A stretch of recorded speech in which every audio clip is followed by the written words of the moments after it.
시선의 감옥에서 벗어나라 라는 제목으로 하나님 말씀 증거하도록 하겠습니다. 애굽 심판이 총 4장입니다. 이렇게까지 많이 한 이유가 뭐냐? 애굽의 특성이 있기 때문에 그렇습니다.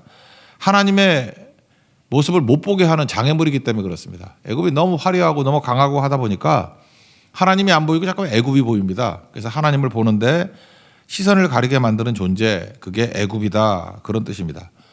우리 창세기 12장 아브라함 때부터 한번 보십시오. 아브라함이 하나님 말씀에 순종해서 약속의 땅 가나안에 도착했습니다. 그게 창세기 12장 말씀 아닙니까? 근데 도착하자마자 처음부터 생긴 일이 무엇입니까? 약속의 땅에도 기근이 오는가? 오지요. 기근이 왔습니다. 그럼 기근이 왔을 때 무슨 얘기예요? 하나님 바라보고 이길 힘 얻고 근육 생기라, 믿음의 근육이 생기라, 뭐 그런 뜻 아니겠습니까? 그런데 아브라함은 곧장 믿음의 싸움을 벌일 생각은 안 하고 애굽으로 내려가잖아요. 애굽이 보이잖아요. 그러니까 창세기 12장 아브라함 때부터 보여주는 게 무엇입니까? 애굽은 하나님을 바라보게 만드는 것을 방해하는 장애물이고 시선을 가리는 존재다. 우리에게도 애굽이 다 있습니다. 애굽이 뭐냐면 믿을 만한 거거든요. 여러분 부모님이 돈이 많으십니까? 그러면 뭐 문제만 생기면 부모님 돈 생각나잖아. 그런 거 없나? 뭐 권력이 좀 있으십니까? 뭐 문제만 생기면 전화부터 걸잖아요. 그런 게 애굽이라고요. 하나님께 나아가는 것을 가로막는, 하나님을 바라보는 시선을 가로막는 존재, 그게 애굽이라는 것입니다. 그래서 1절부터 9절까지는 애굽의 융성함이 너희 눈을 가렸다. 애굽의 강성함이 너희 눈을 가렸다. 그래서 레바논의 백향목 같이 좋은 나무잖아요. 근데 그것이 또 융성해요. 그래서 나무가 많아지면 아무것도 안 보이지 않습니까? 그래서 그 융성한 나무, 뭐 열대우림 같은 그 나무가 하나님 바라보는 것을 가렸다라는 것입니다. 여러분 1계명이 무엇입니까? 내 앞에 하나님만 두라잖아요. 내 앞에 하나님만 보이게 하라. 그게 1계명 아닙니까? 그러니까 1계명에 제일 방해가 되는 게 뭐예요? 애굽이라는 것입니다. 시선 확보가 안 된다는 거예요. 하나님 보려고 그러면 자꾸 애굽이 보이고 애굽의 도움을 구하려고 그러고 자꾸 내려가고, 그래서 하나님을 멀어지게 하는 존재, 그걸 성경에서 애굽이라 그래요. 또 하나님을 바라보는 것을 막는 존재, 그걸 애굽이라 그런다고요. 그리고 자꾸 의지하게 만드는 거, 하나님 의지해야 되는데 잠깐만 애굽 의지하잖아요. 아브라함도 그렇잖아요. 그게 애굽이라는 것입니다. 여러분 예수를 믿고 난 다음에도 끊지 못하는, 날마다 의지하는 나의 애굽이 뭡니까? 뭐 우리 한국의 속담에 그런 거 있죠. 얼굴값 한다, 그런 거 있지 않나?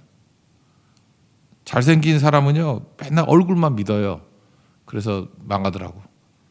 다행이죠. 우리 다행이잖아요. 다 우리는 그거 안 믿으니까. 그래서 하나님이 그렇게 다 제어해 주는 거예요. 그래서 하나님과 의지하게 만든다는 것입니다. 그래서 능력보다 중요한 건 태도거든요. 능력으로 살지 않고 태도로 살게 하옵소서. 이게 기도가 돼야 돼요.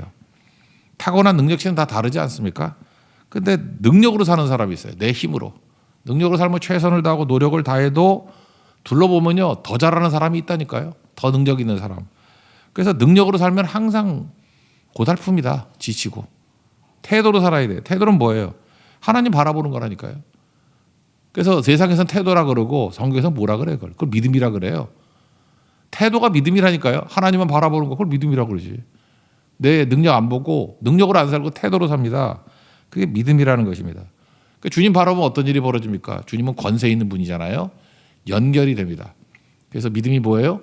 휴대폰 2대를 놓고 동기화 하시겠습니까? 예스 하면은 동기화 되듯이 주의 모든 하늘과 땅의 모든 권세를 내게 주셨다 그랬잖아요. 그 능력이 믿음으로 연결되면 내게 임하게 된다는 것입니다.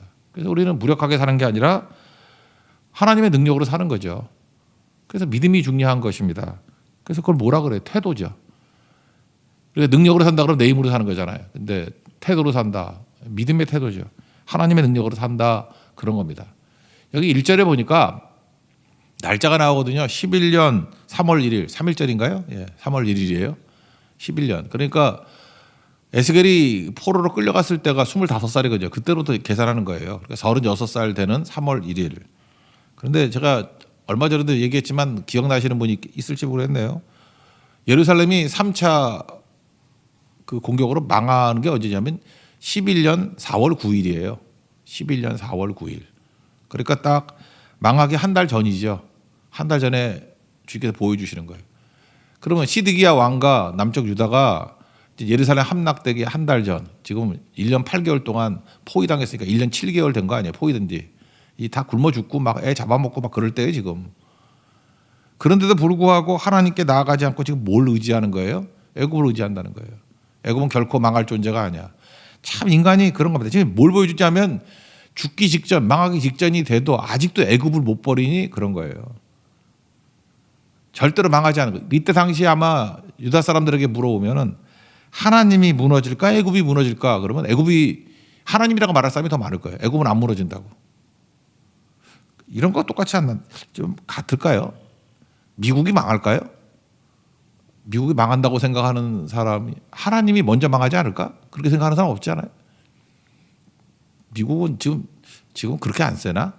하여튼 미국 최전성기 때 미국이 망할까? 안 망할 것 같은데 대적도 없고 뭐 물자도 풍성하고 옛날에 영국이 망할까요? 해가 지지 않는 나라인데 근데 뭐 약화됐잖아요. 아무것도 아니잖아요. 다 꺼지고 깨지고 다 그러는 거라고. 근데 애굽이 그랬다고요. 전통 강자. 무조건 믿을 거 의지할 것이 애굽이에요. 여러분 빨리 그거 제거해야 됩니다. 빨리 제거하지 않고 그것이 하나님께 나아가는 길을 막거나 눈을 막는다 그러면 그것만큼 문제가 되는 게 없겠죠. 여기 애굽에 대해서 큰 위험이라 그러는데 이 히브리어를 꼬델이라는 단어인데 사람에게는 여기서 처음 썼어요. 원래 하나님에게 쓰는 단어예요. 하나님의 위험.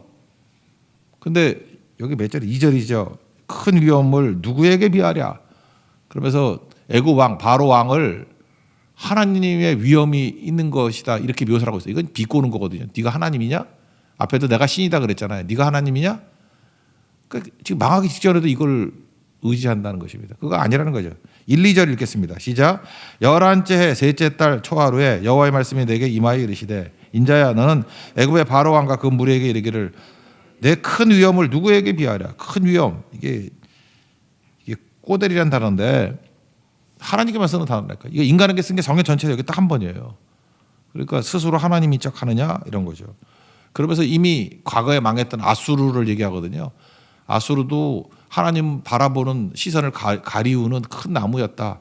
그래서 백향목, 레바논의 백향목 같이 크게 자라서 이렇게 나무가 많이 있으면 안 보이잖아요. 근데 이유가 뭐냐? 물 때문에 그렇다는 거예요. 거기도 문명이 메소포타미아 문명도 물이 많은 거잖아요. 그래서 4절에도 보니까 깊은 물, 5절에도 물이 많음으로 7절에도 큰 물가, 물 이게 풍요의 부요함의 근거거든요. 물이 많다. 그래서 메소포타미아 문명으로 아수르가 일어나지 않았냐? 근데 망했지. 근데 나일 강을 갖고 있는 애굽은 뭐라 그래요? 우린 물 더 많지 그런다고요. 세계에서 두 번째로 큰 강 아니에요, 그죠? 아마존 다음에 큰 강.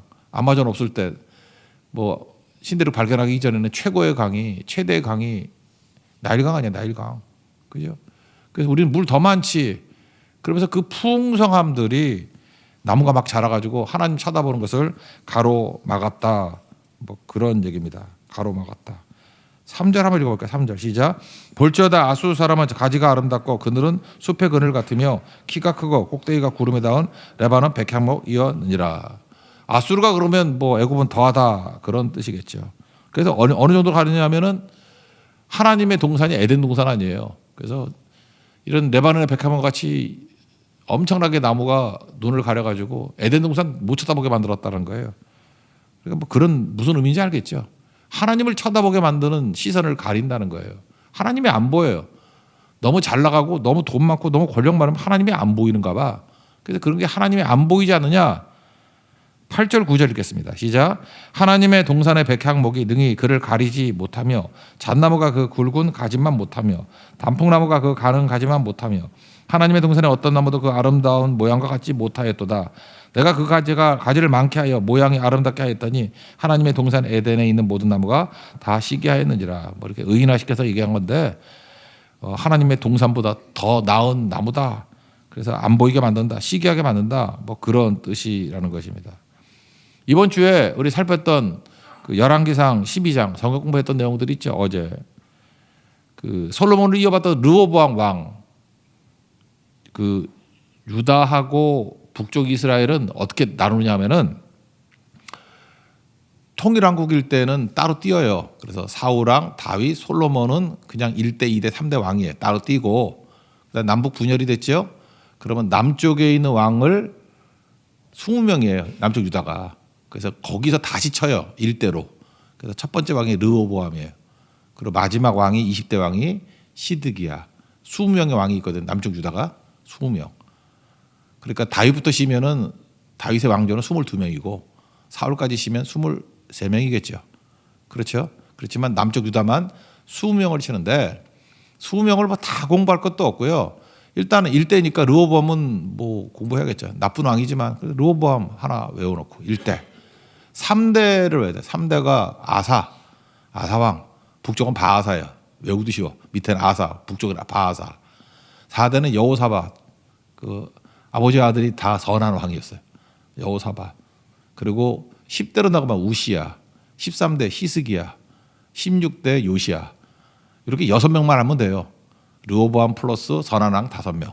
그래서 20명 다 할 필요도 없고 여기가 성경의 거의 모든 스토리예요. 5명. 이게 중요한 거거든요.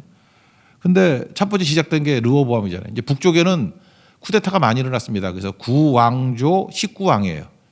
그래서 11기 그러면 몇 명의 왕이에요? 39명의 왕을 다루는 거예요. 남쪽 20명, 북쪽에 있는 구왕조 19왕. 그래서 39명. 뭐 거기도 쓸만한 놈 몇 명 없어요. 이렇게 몇 개만 보면 돼요. 성경에 다 그게 모든 걸 다 포함하고 있기 때문에. 근데 르호보암의 문제는 뭐냐 하면은 성경은 두 가지로 얘기하는 것 같아요. 첫째는 엄마가 문제다. 엄마가 문제다. 그죠? 엄마가 암몬 여잔데요. 나아마라고. 엄마 때문에 애가 이 꼴 됐다. 뭐 이런 거고. 또 하나 문제를 삼는 건 뭐냐 하면은 그 남북이 이렇게 갈라져 있을 때 북쪽에 가가지고 추인받는 거죠. 그래서 세겜이라는 데 가서 북쪽에 있는 세겜에 가서 왕으로 추인을 받으려고 그러는데 그 사람들이 솔로몬에게 이제 학정을 받았기 때문에 부역도 감해주고 세금도 감해주지 않으면 말 안 들어 그랬다고요. 그랬더니 르호보암이 3일의 시간을 달라, 말미를 달라 이렇게 얘기를 하잖아요. 저는 성경 처음 읽을 때 이걸 기대를 했어요. 르호보암의 3일. 난 기도할 줄 알았어요. 3일 달라 그러면 기도해야 될 거 아니에요. 근데 멍청하게 회의를 하죠. 여러분 거기서 뭐 노인들하고 젊은이 뭐 의견 들었다, 뭐 비둘기파, 매파 얘기, 뭐 강경파 얘기를 들어서 망했다. 그게 주제가 아니에요. 이미 북쪽은 말 안 듣게 돼 있어요. 그때 그 노인들의 말을 듣고 온건하게 나갔다 할지라도 문제 해결된 건 아니라고. 성경에서는 지금 어느 쪽 얘기를 들었느냐가 중요한 개념이 아니고 그 중요한 문제를 놓고 왜 기도 안 했냐 그 얘기예요. 무슨 얘기냐 그게 눈이 가려졌다는 거예요.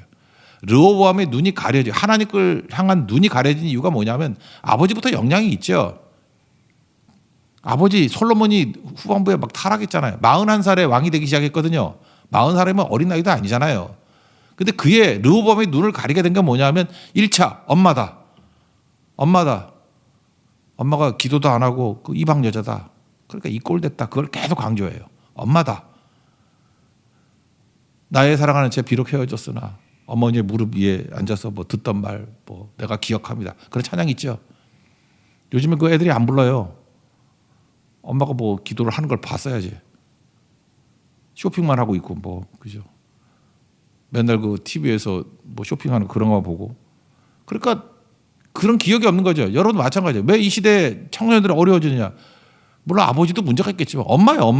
어머니의 기도가 없기 때문에. 그러니까 르호보암의 이 꼴이 뭐냐. 성경에서 계속 고발하는 게 어머니의 믿음, 어머니의 기도. 그걸 강조하고 있어요.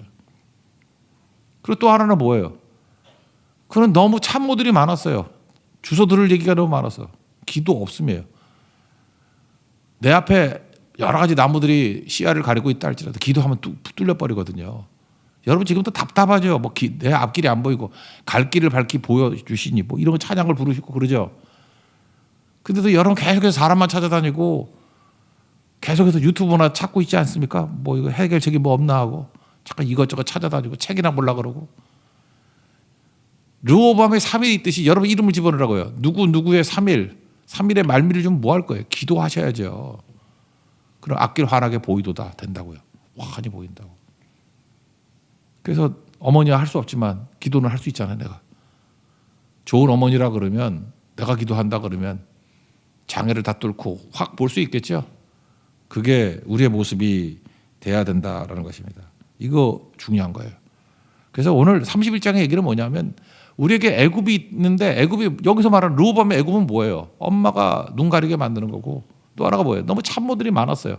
그리고 본인도 똑똑했다고 이게 멍청하지 않았어요. 르호보암 그러면 우리는 뭐 선입견이 멍청해 보이고 어리석어 보이고 쫄보같이 보이고 뭐 이러는데 안 그렇거든요.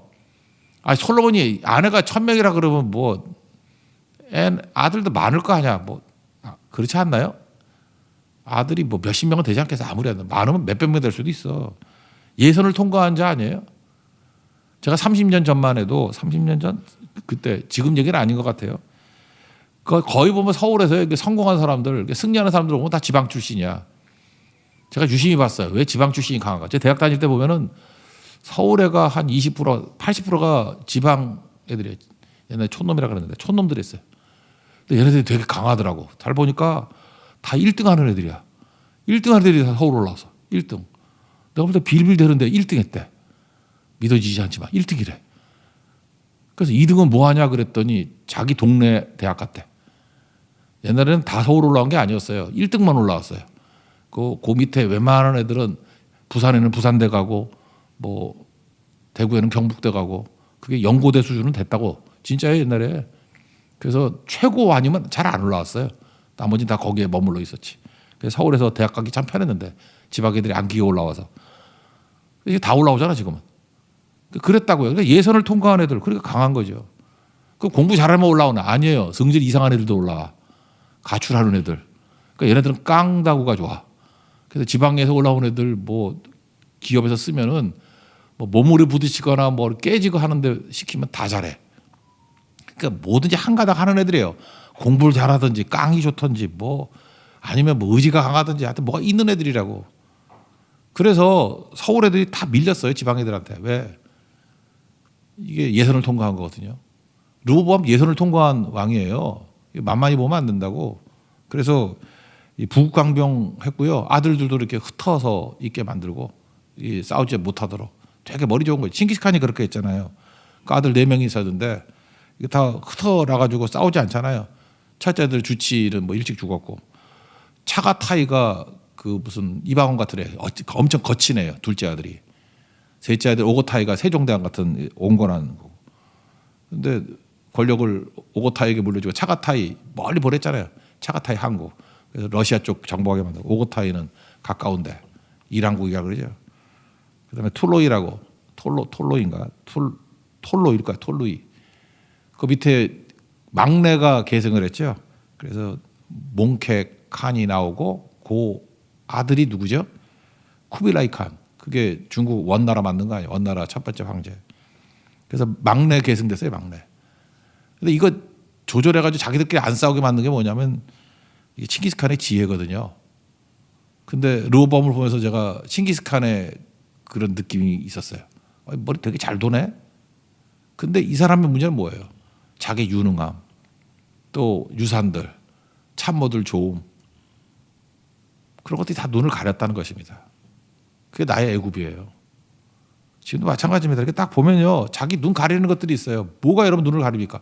어떤 사람은 쫄보라서 두려움이 눈을 가려요. 두려워서 아무것도 안 보여. 맨날 눈앞에 문제만 보이고. 하루에 은혜 찬양할 때도 보세요. 문제가 기도가 되고. 그러면 환히 보인다니까요. 여러분 나의 애굽을 제거하는 것들이 반드시 있어야 된다는 것입니다. 하나님만 보이라. 1계명이에요. 내 앞에 하나님만 두라. 하나님만 보이라. 오히려 여기서 나오는 거 뭐예요? 번영과 풍부함이 눈을 가린다는 거예요. 그래서 두 번째 메시지인데 이제 10절부터 마지막까지 나오는 메시지예요. 하나님께서 눈을 보이게 만들려고 애굽이라는 큰 나무를 치신다는 거예요. 근데 이건 이렇게 생각하면 되겠습니다. 우리가 충만과 흐름으로 해석하면 돼요. 흐름을 주시는 이유가 뭐냐? 흐름이 있으면요. 눈이 열려요. 흐름이 있으면 눈이 열린다고. 성령께서 우리에게 하시는 일은 뭐냐? 충만과 흐름. 나를 채워주시죠. 충만하게 만드셔요. 충만과 흐름. 여러분 기복과 축복의 차이를 얘기를 했죠. 기복은 뭡니까? 하나님이 복 주신 것이 이게 복을 가두면은 기복이 돼요. 가두어 놓으면 사회같이 가두면 기복이 되고 복을 흐르게 하면 축복이 된다고. 창세기 12장 3절도 그러잖아요. 땅의 모든 족속에 너로 말미암아 복을 받을 것이다. 그게 축복이거든요. 축복이 되기 위해서는 내가 복 받고 충만해지고 흐르면 축복이에요. 그러니까 우리 축복의 통로잖아요. 안 흐르면 사회니까 물은 오는데 짠물 되고 죽은 물 되고 생물 안 자라요. 그건 기복이에요. 기복. 그러니까 다 죽게 되는 거죠. 그러면 흐름을 만드는 게 뭡니까? 우리 적극적으로 우리 이렇게 깨질 사람들 아니니까 그게 예배라는 거예요. 예배. 예배는 다른 의미도 있지만 흐름을 만드는 힘이다. 이렇게도 해석할 수 있다라는 것입니다. 어제 우리가 번제단 봤죠? 그 제사를 드릴 때 제사의 핵심이 뭐냐? 희생이거든요. 거기 번제단에 양 잡고 소 잡고 하죠. 그러면 고대 문화 속에서 양과 소는 노동력이죠. 안 그렇습니까? 소가 노동하잖아요. 노동력. 그리고 경제력이잖아요. 자기가 가지고 있던 소 몇 마리가 사라지고 양 몇 마리가 사라지면 노동력이 사라지고 경제력이 사라지는 거라고요. 이건 희생이거든요.